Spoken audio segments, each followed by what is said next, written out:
Je bouillonnais d'excitation à l'idée de ma récente promotion et j'étais impatiente de partager la nouvelle avec mon mari et ma belle-mère à l'occasion de mon 3e anniversaire de mariage. Mais ce qui s'est passé ensuite a bouleversé tout ce que je pensais savoir. A eu lieu d'une célébration, j'ai été accueillie par une colère si féroce qu'elle m'a coupé le souffle.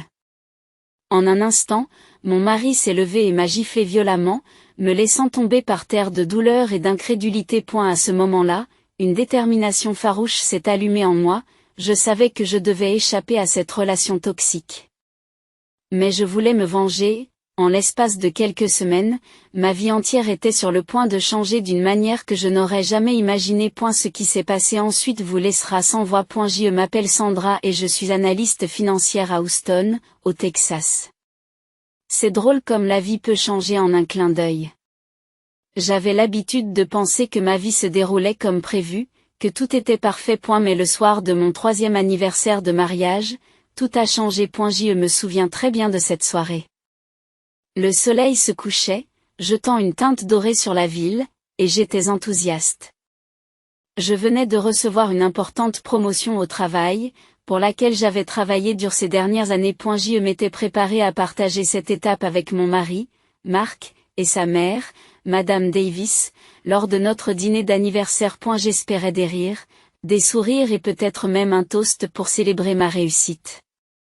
Le restaurant était élégant, avec un éclairage tamisé et le doux tintement des verres autour de nous. Assis à notre table, j'ai pris le temps d'apprécier le cadre et la compagnie.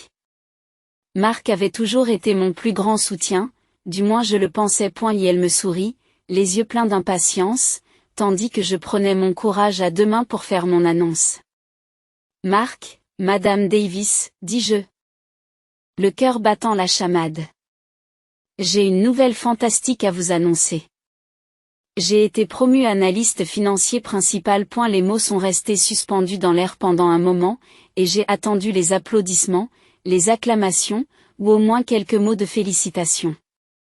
Mais au lieu de cela, j'ai été accueilli par un silence pesant. L'expression de Madame Davis s'assombrit et je sentis un frisson me parcourir l'échine. Est-ce pour cela que nous l'avons élevée ? Elle finit par craquer, sa voix dégoulinant de dédain. J'y clignai des yeux, abasourdi par sa réaction. Je m'attendais à de la fierté, ou au moins à un soupçon de bonheur. Au lieu de cela, j'avais l'impression d'avoir commis un crime. Marc se déplaça mal à l'aise sur son siège.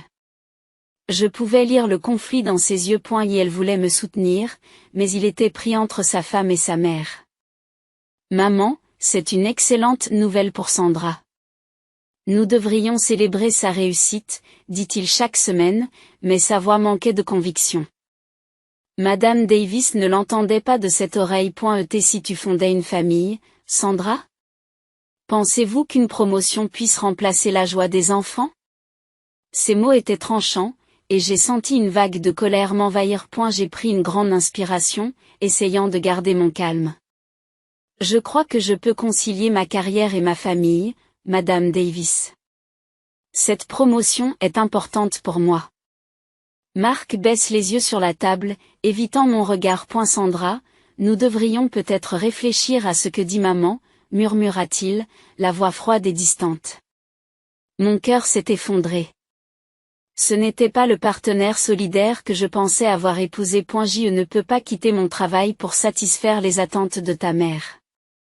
Je répondis. En essayant de garder ma voix stable. Je mérite le respect pour mon dur labeur.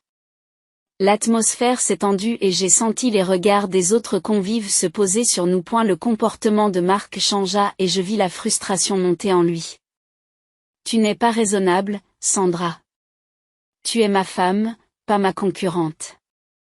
Pourquoi ne le vois-tu pas ? Ces mots me firent l'effet d'une gifle, plus douloureuse que n'importe quel coup physique. Ce n'est pas une compétition, Marc. J'essaie de partager ma réussite avec toi. Ma voix tremblait et je voyais les larmes monter à mes yeux. Madame Davis s'est rapprochée, ses yeux se sont rétrécis. Tu dois penser à ce qui est le mieux pour notre famille, pas seulement à tes ambitions professionnelles. Je me suis sentie prise au piège. C'est ce que je suis, et je n'y renoncerai pas. Pour personne. Les mots s'échappèrent de ma bouche, alimentés par la colère et le désespoir. Marc se lève brusquement, la tension dans son corps est palpable. Tu ne comprends pas, n'est-ce pas? Tu fais passer ta carrière avant tout le reste. C'est ça le mariage, le sacrifice. À ce moment-là, j'ai pu voir l'influence que sa mère avait sur lui, transformant sa vision de notre mariage en quelque chose d'étouffant. J'avais toujours cru que nous formions une équipe, mais je me sentais désormais étrangère à ma propre vie. Se sacrifier ne doit pas signifier se perdre soi-même. J'ai répliqué, sentant la chaleur monter à mes joues. Moi aussi, je méritais d'avoir mes rêves. La dispute a atteint son point d'ébullition. Dans un moment de choc, Marc a levé la main et m'a frappé au visage. Le son a résonné dans le restaurant, réduisant au silence les conversations environnantes. Je suis tombée par terre, choquée et déconcertée. Pendant un instant, le monde s'est arrêté. Je n'arrivais pas à croire ce qui venait de se passer. Mon cœur s'est emballé et j'ai senti la piqûre sur ma joue, à la fois de la gifle et de la trahison de quelqu'un que j'aimais. Alors que j'étais allongée, les larmes coulant sur mon visage, j'ai réalisé que c'était un tournant. La confiance que j'avais en Marc s'est effondrée en un instant, et je savais au fond de moi que je ne pouvais pas rester plus longtemps dans cet environnement toxique. Je me suis levée du sol, le cœur battant la chamade. J'ai senti monter en moi une vague de détermination. Je ne pouvais pas laisser cette situation me définir. Je ne serais pas une victime. Je reprendrai ma vie en main. Et la soirée avait commencé dans l'excitation, mais elle s'était terminée dans le chaos. En regardant Marc et Madame Davis, j'ai compris qu'il ne s'agissait pas d'une simple dispute. C'était un signal d'alarme. Je devais agir, me libérer des chaînes des attentes et commencer à vivre pour moi-même. En quittant le restaurant, j'ai senti un mélange d'émotions tourbillonner en moi, de la colère, de la peur et une lueur d'espoir. Il était temps de changer et j'étais prête à affronter ce qui m'attendait. J'ai quitté le restaurant en titubant, le cœur battant la chamade et l'esprit en proie à un tourbillon d'émotions. L'air frais de la nuit a frappé mon visage comme une éclaboussure d'eau froide, me ramenant à la réalité. Je n'arrivais pas à croire ce qui venait de se passer. Je me sentais humiliée, non seulement par les actions de Marc, mais aussi par le déroulement de toute la soirée. C'était censé être une nuit de fête, mais elle s'était transformée en cauchemar. En rentrant chez moi, j'ai repassé les événements en boucle dans mon esprit. Comment en est-on arrivé là? L'homme que j'aimais m'avait frappé, et l'influence de sa mère l'avait retourné contre moi. J'ai pensé à la vie que nous avions construite ensemble et aux rêves auxquels je m'étais accrochée. Je me suis sentie perdue, comme un bateau à la dérive. Lorsque je suis rentrée à la maison, le silence était assourdissant. J'ai laissé tomber mes clés sur la table et je me suis assise. Encore sous le choc. J'avais l'impression que les murs se refermaient sur moi. J'entendais le faible bruit de mon cœur battre dans mes oreilles. J'ai sorti mon téléphone et j'ai regardé l'écran. Il n'y avait aucun message de Marc, aucune excuse, aucune inquiétude, rien. J'ai appelé Rachel, mon amie proche et ma collègue. J'avais besoin de quelqu'un à qui parler, quelqu'un qui comprendrait. Après quelques sonneries, elle a décroché. Sandra? Tout va bien? Sa voix était pleine d'inquiétude. Non, Rachel, ça ne va pas. Tu ne vas pas croire ce qui vient de se passer. Dis-je, la voix tremblante. Qu'est-ce qui s'est passé? Est-ce que tu vas bien? Elle a insisté. J'ai pris une grande inspiration, essayant de me ressaisir. J'ai annoncé ma promotion lors de notre dîner d'anniversaire, et tout s'est dégradé à partir de là. Madame Davis a explosé, et Marc m'a frappé. Le silence s'est installé pendant un moment. Oh, mon Dieu! Sandra! Es-tu blessée? Demanda-t-elle, sa voix s'élevant avec inquiétude. J'y vais bien physiquement, mais émotionnellement, je ne sais pas. Je ne sais pas, ai-je admis. J'ai l'impression que tout ce que je croyais à propos de notre mariage vient de s'effondrer. Écoute, tu dois sortir de cette situation. Tu ne mérites pas d'être traité comme ça, dit Rachel avec fermeté. Ces mots ont été une bouée de sauvetage, m'éloignant du bord du désespoir. J'y sais, mais c'est compliqué.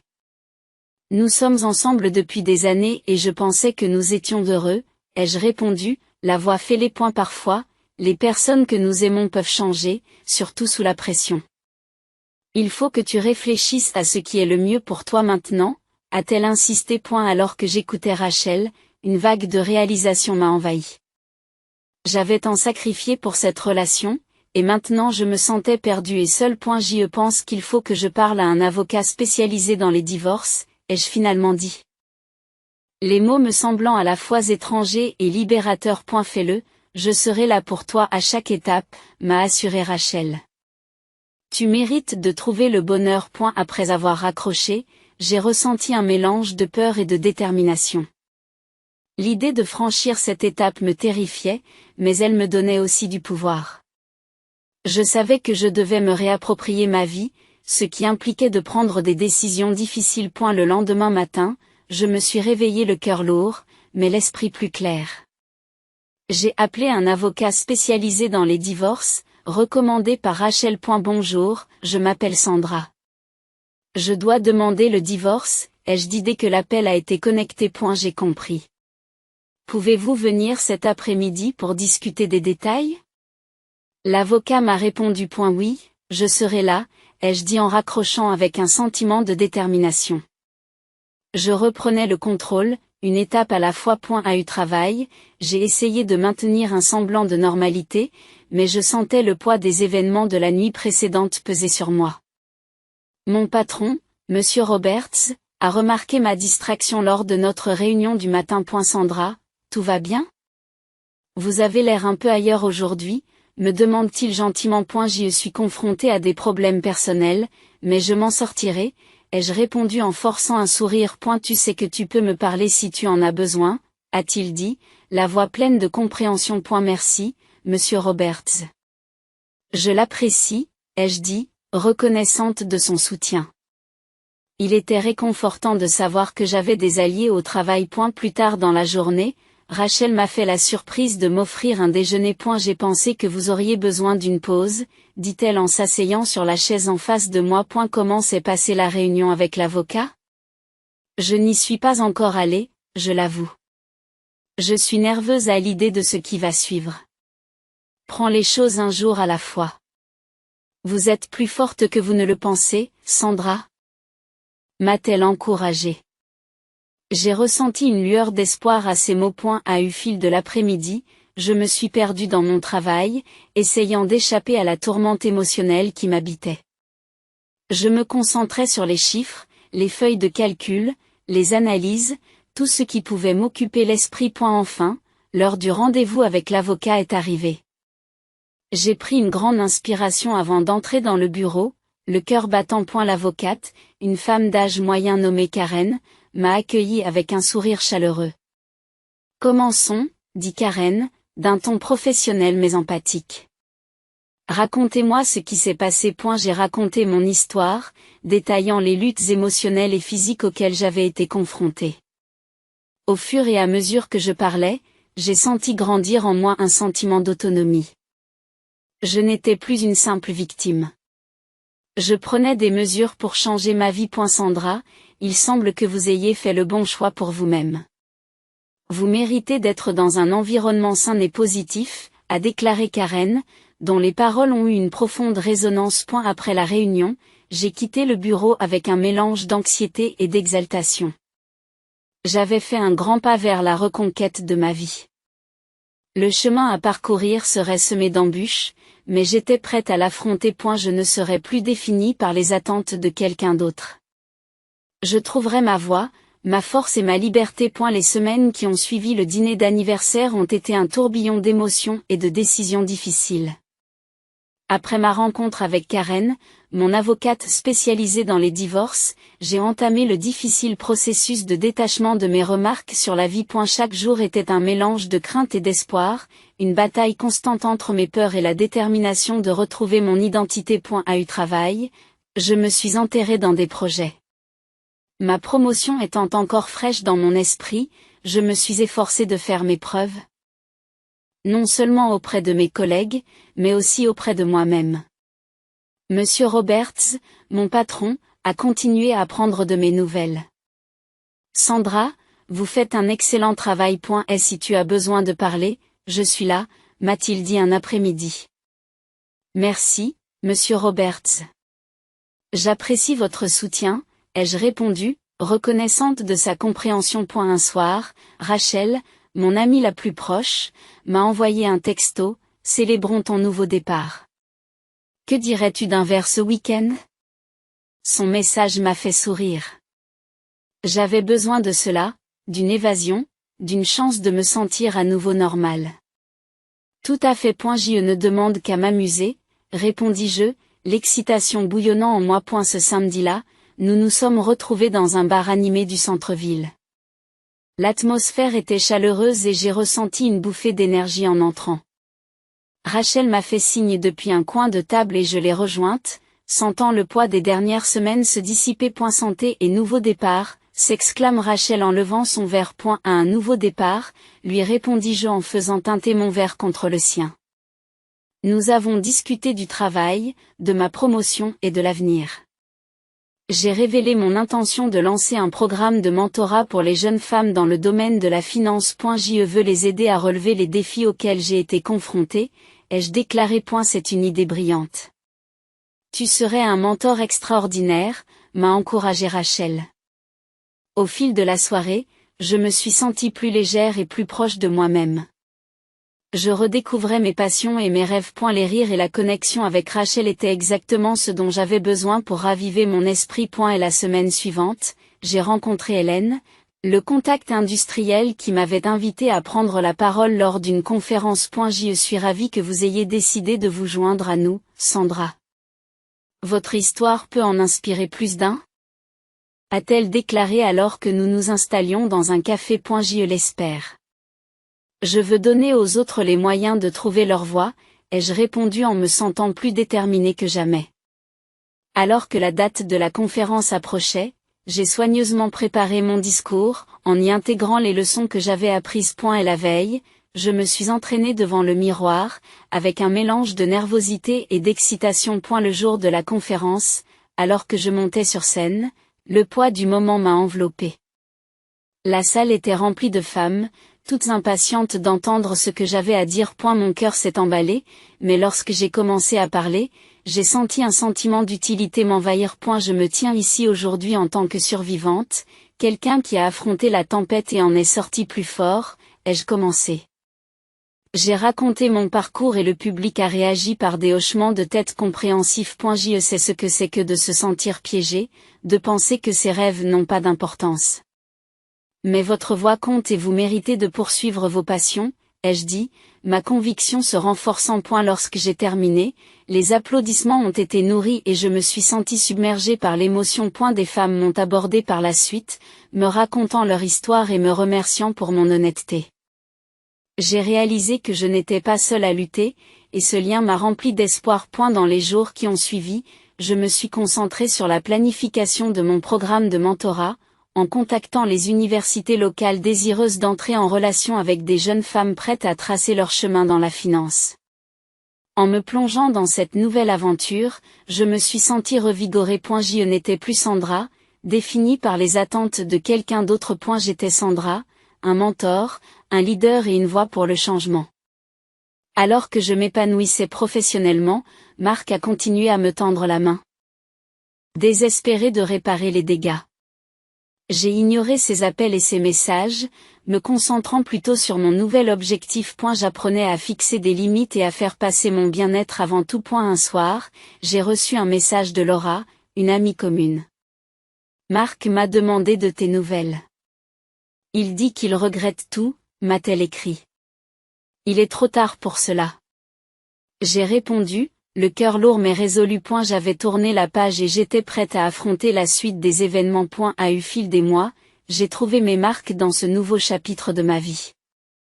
Mon programme de mentorat a pris de l'ampleur et j'ai commencé à entrer en contact avec des jeunes femmes désireuses de se frayer un chemin dans la finance. Je me suis sentie investie d'une mission que je n'avais pas ressentie depuis longtemps. Un samedi, j'ai organisé la première réunion du programme dans un café local. En observant les visages enthousiastes des participantes, j'ai ressenti une poussée d'excitation. Bienvenue à tous. Je suis ravie que vous soyez là.